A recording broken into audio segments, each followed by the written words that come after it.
Yes, welcome to this new video. You're watching G series, and today we're back with another Bitcoin update. Let's do a deep dive into Bitcoin. We'll look at the price, we'll look at some indicators, and we'll just stick to Bitcoin in this video.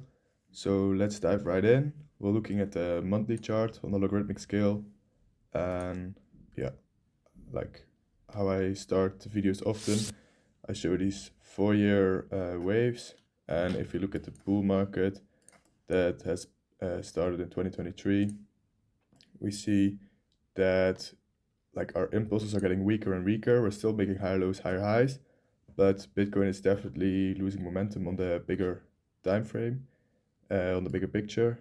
Also here, recent months, we have been losing momentum. We have been, it looks like we're about to rotate and start a downtrend. And yeah, to confirm a bear market, the most important support is this low right here, I would say, around 76,000 US dollars. If we would break that, we confirm a trend break on the higher time frame, and then it's possible we go into a bigger bear market. So yeah, this is to me looking a little bit weak. Also, if you look at the timings from bear market to bull market, let's draw it in really quickly. So we could check here from the bear market bottom to the peak was like around 30 months.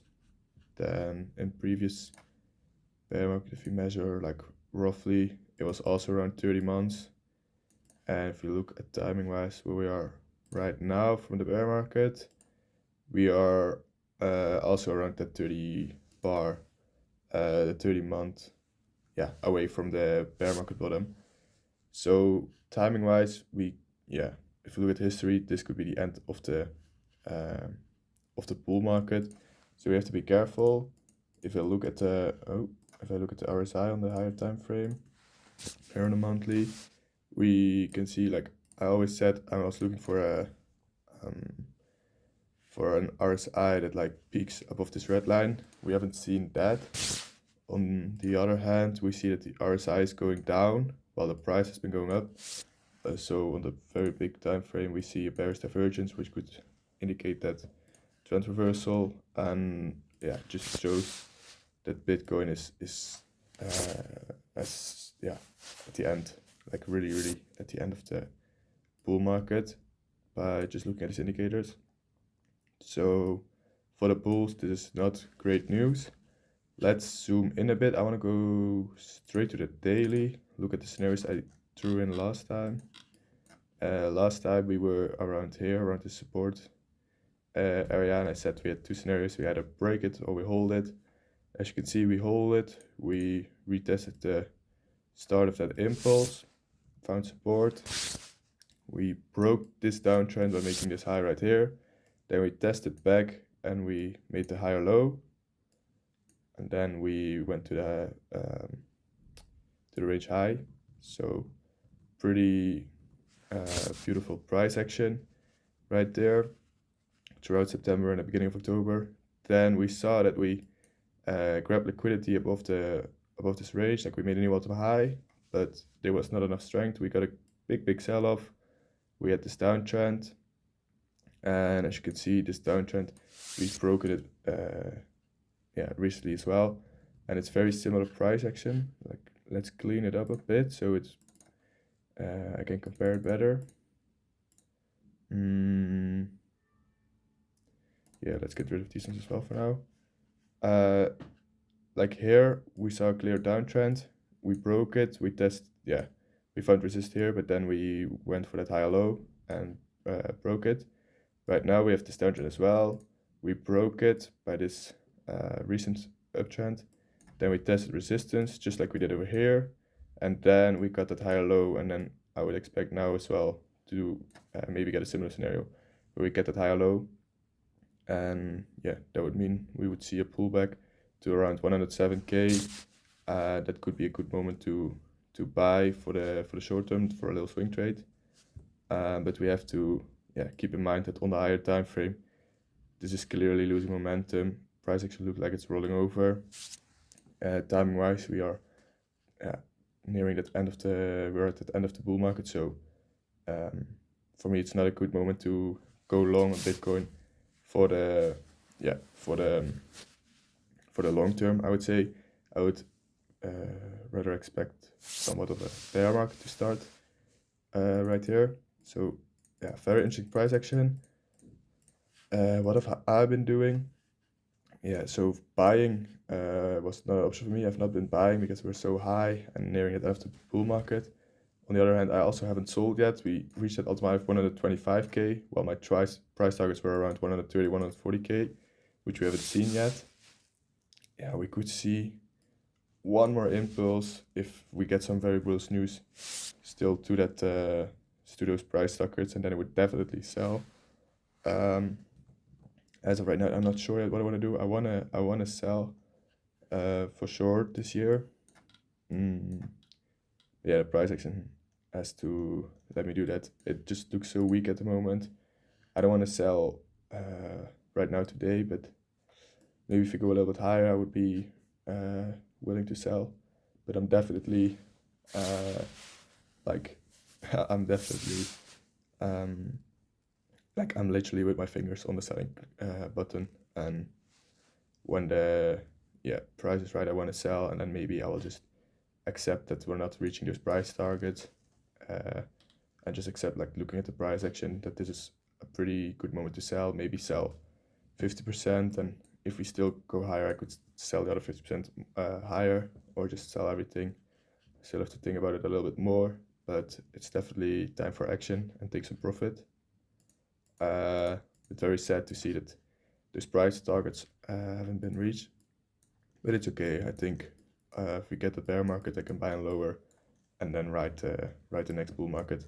I still believe in this 4-year cycle that I drew in a very long time ago, based on halvings. It's this one, and yeah, I think from here on we'll see another bear market. I would have to chart in soon. Maybe we could go to 50k and then get that new bull market going to 250k, maybe to 500k. Like, let's see. I think in a very long run we could even see 1 million for Bitcoin, but yeah, not right now, and not soon.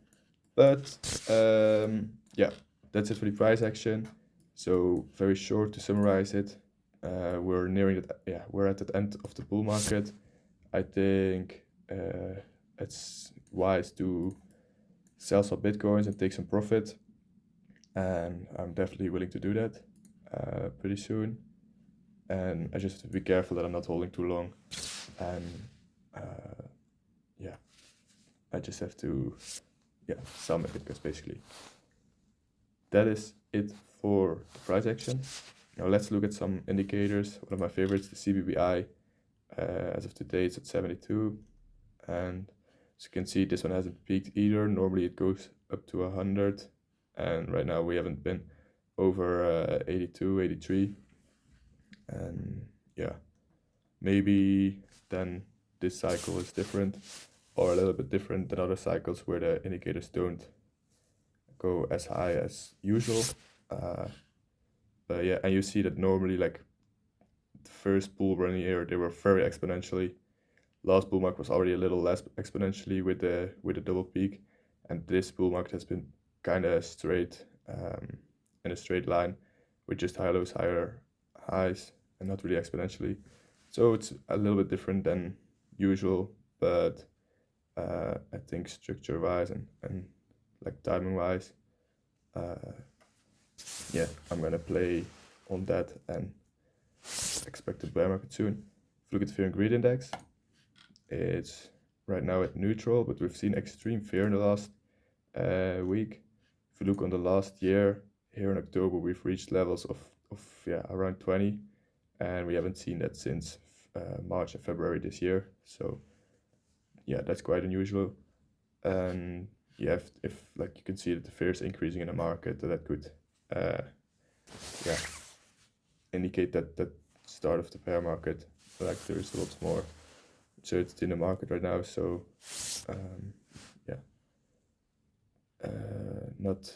not a very good signal. On the other hand, they say be fearful when others are greedy, be greedy when others are fearful. But I think this could be, a signal, a signal that's good to take into consideration. If we put it on the chart, we can see these orange levels of fear and greed around 20. And in a bull market, like if we hit those levels of fear, it's a good moment to buy. It usually marks the bottom. That's what I say, like be fearful when others are greedy and be greedy when others are fearful. But then, at the end of a bull market, like right here, you see the orange, and the orange just keeps getting, stays orange, and the fear keeps increasing until we reach the bear market. So, what do you think is gonna happen now? Like, do you think it's just a little dip like here, or that this orange is just the beginning of the bear market?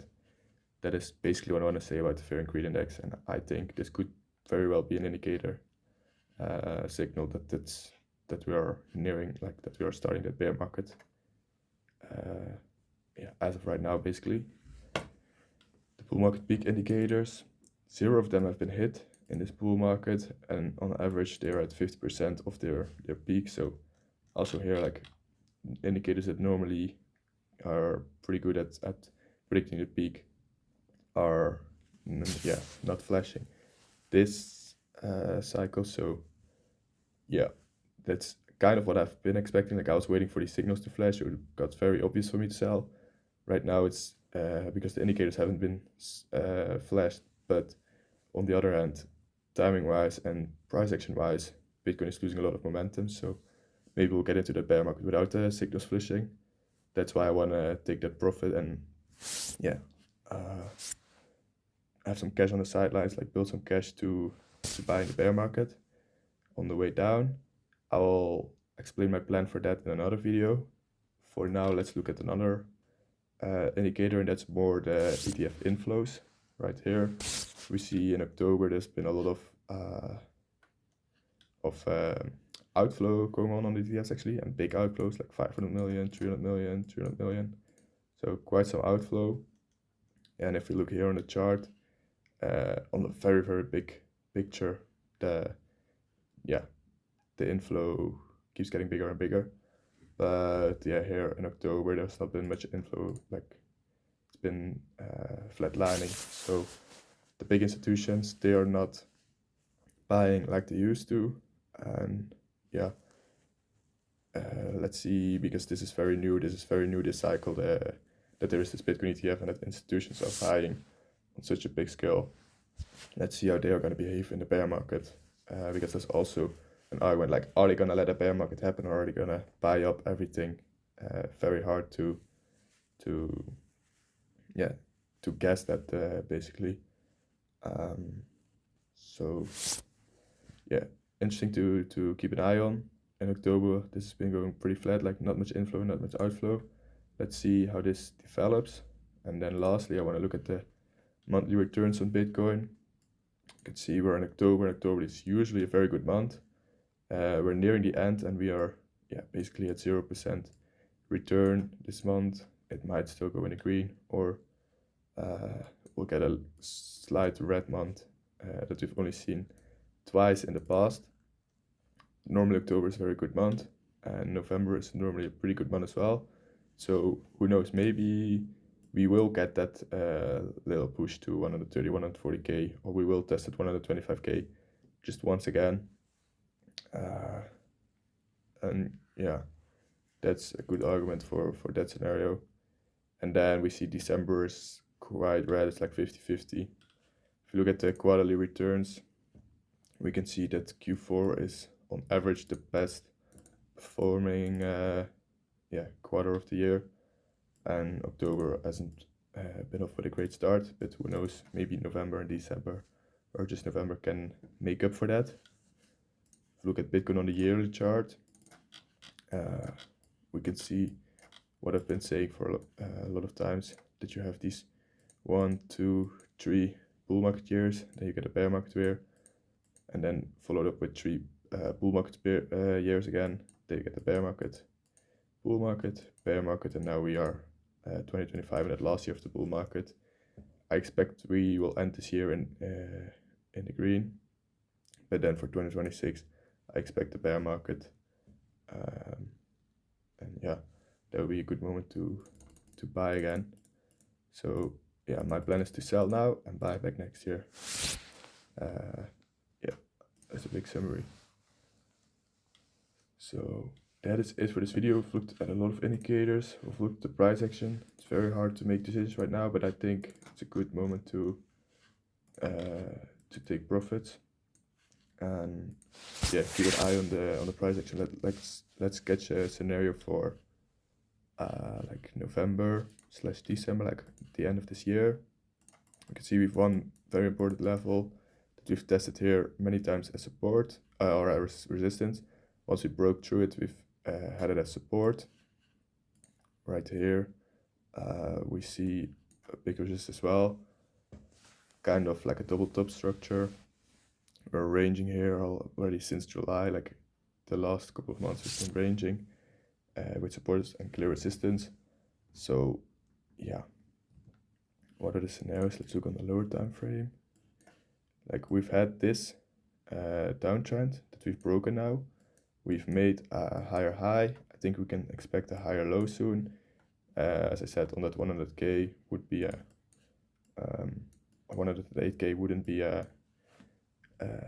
bad retest. It could serve as support, make the next higher low, and then we can test the resistance again, hopefully break it, test the highs of the range. In a very bullish scenario, we can break it and like have still a blow of peak all the way to that 130, 140k. This would be a good moment, very good moment to take profit. If we get there, the top of the range as resistance level would also be a good moment to sell. And yeah, here as well, if we test resistance again, like resistance is always a good moment to take profit. I've never taken profit on my spot positions, but it's definitely time to do so, and I don't want to be selling in a downtrend. So yeah, I think I have to accept it and like sell pretty soon. This is a feeling that probably more people have, and yeah, it's very hard to act on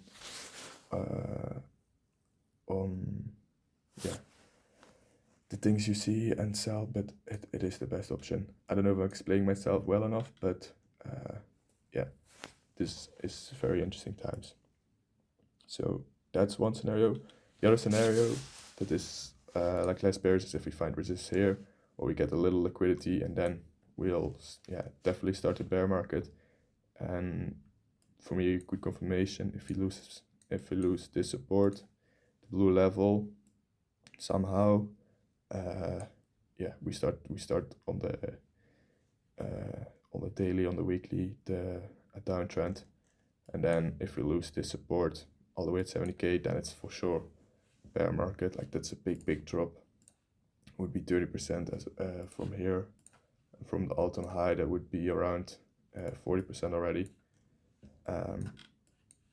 Yeah, that is kind of what I've been looking for.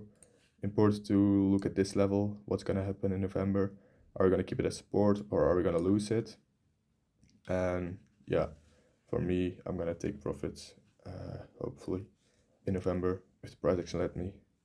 And that's it for this video. In another video, when I look at my plan for the bear market, and hopefully another video we have time to look at Ethereum and Cardano as well. But yeah, in this video, deeper dive into Bitcoin, and yeah, that's it for this video. I'm gonna save these drawings to look at it next week, remove the one from last time, and then yeah, have a good month for everyone. Very exciting month ahead, and hope to see you guys in the next video. Ciao, ciao.